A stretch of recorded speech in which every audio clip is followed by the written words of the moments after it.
संकट, समस्याएं, कठिनाइयां, ये तो हर एक के जीवन में आते हैं। अधिकतर बार ऐसा होता है कि मनुष्य के जीवन में जब कोई संकट आता है तो वो वहीं भयभीत हो जाता है, चिंतित हो जाता है, निराश हो जाता है। किंतु यदि मैं आपको सत्य बताऊं तो हमारे व्यक्तित्व के विकास के लिए, हमें लक्ष्य तक पहुंचाने के लिए ये संकट, ये समस्याएं, ये अत्यंत महत्वपूर्ण है। और इसका उदाहरण मैं नहीं, अपितु प्रकृति स्वयं देगी। अब स्वयं कभी धरती माता को देख लीजिए।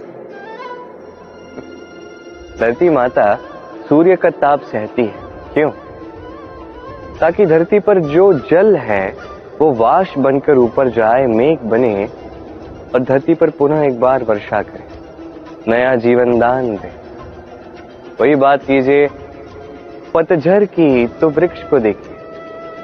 पतझड़ की इस ऋतु में सारे पत्ते झड़ जाते हैं, तत्पश्चात उस वृक्ष पे होता है नवनिर्माण, नए पत्ते आते हैं, वो वृक्ष पुनः खिल उठता है, लहलहा उठता है।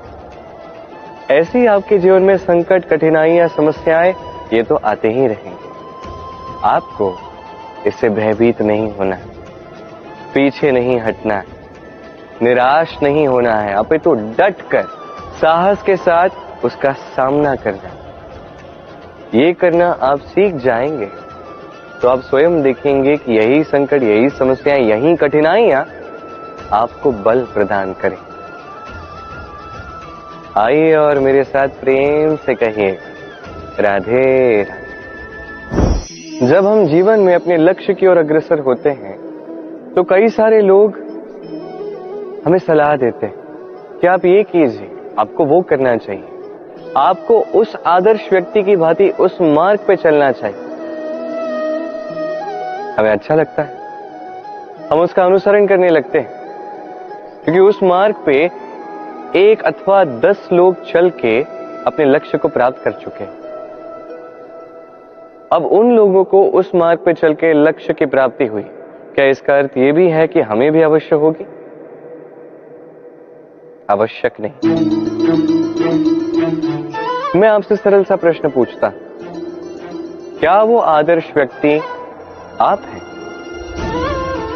नहीं, वो व्यक्ति कोई और है, जिसकी अपनी सोच है, अपनी विचारधारा है, अपने कर्म है, अपने अनुभव है, अपने गुण, अपने अवगुण है, उनकी अपनी एक यात्रा है, अपना लक्ष्य है। वो आप नहीं। बात की जाए यदि आपकी, तो आपके विषय में सबसे अधिक कौन जानता है?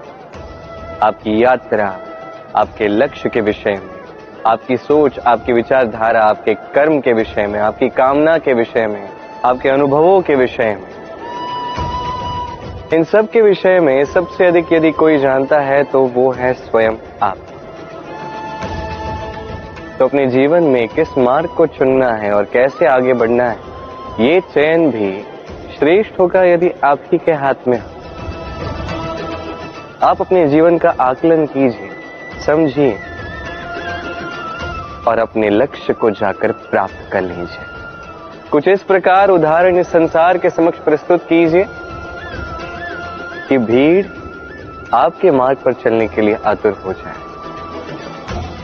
आइए और मेरे साथ प्रेम से कहिएगा राधे राधे। कभी जब भवंडर आता है, आंधी तूफान आता है, तब देखिए ये कितना बड़ा स्वर करता है, कितना बड़ा नाद करता है, विध्वंस मचा देता है। जब बाढ़ आती है तब कितना बड़ा स्वर करती है, कितना बड़ा नाद करती है, किनारों को तोड़ के रख देती है।